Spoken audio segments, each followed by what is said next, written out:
哎，这里还有一颗珍珠哦。兄弟们，这台车有个奇怪的故障，车主反馈说打着火以后一踩油门就熄火，根本没法开。准备花钱叫拖车，我说先别用，你花那冤枉钱干啥？等我过来看看先。今天咱们就看看到底能不能给它修好。走，先试试车，打火，没问题，能启动。然后我们踩一下油门试试看。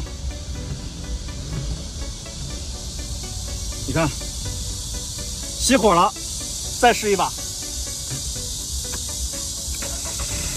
没问题，一把着，而且这个转速还特别稳。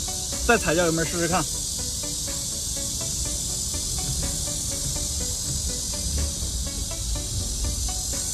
又熄火了，你知道是什么原因吗？走，去前面看看。打着火以后，发动机运转平稳，但是一踩油门就熄火，一般就2个原因，要么是这个3元催化器堵住了，要么是油路不顺畅。这个3元催化器啊，检查起来比较麻烦，油路检查起来比较简单。我们先易后难，先检查油泵。走，去后边。油泵就装在后排座椅的下边，我们先把后排座椅给它拆掉，特别简单。你看，往上一抬就拆掉了。然后你看，这个下边装的就是油泵，我们把这个盖板给它拆掉。你看，这个就是油泵，我们给它拆出来看看，插头给它拔掉，这样就给它拿出来了。好，我们到这边来看看。好，问题的原因找到了，来你看，这下边这么多脏东西，看到没有？这里边应该会更脏，我们给它拆出来看看。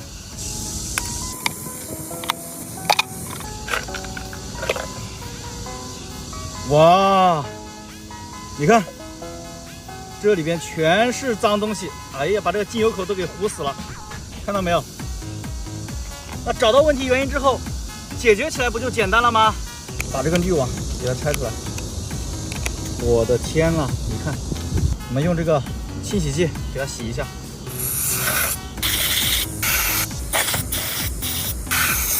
把这个滤网给它拆开，哇，这里边也很脏，都给它洗一下。来，好，你看这个滤网基本上已经洗干净了，太脏了这个。把这个给它装回去。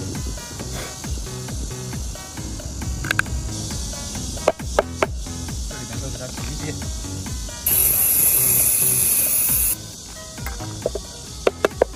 下面咱们把这个油泵给它组装回去。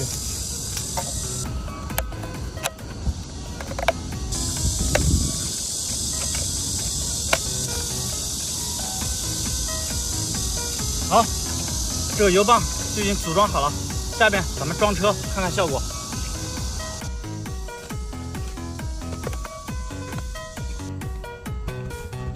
把这个罐给它插回去。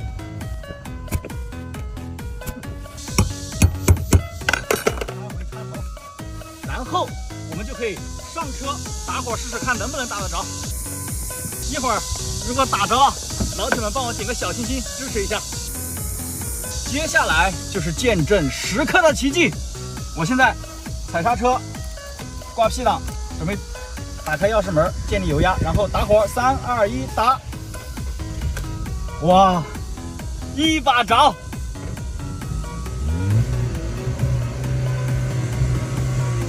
动力特别充足，再试一次，打！哇，看到没有？问题已经彻底解决了。怎么样？是不是特别简单？关注我，每天学点汽车知识。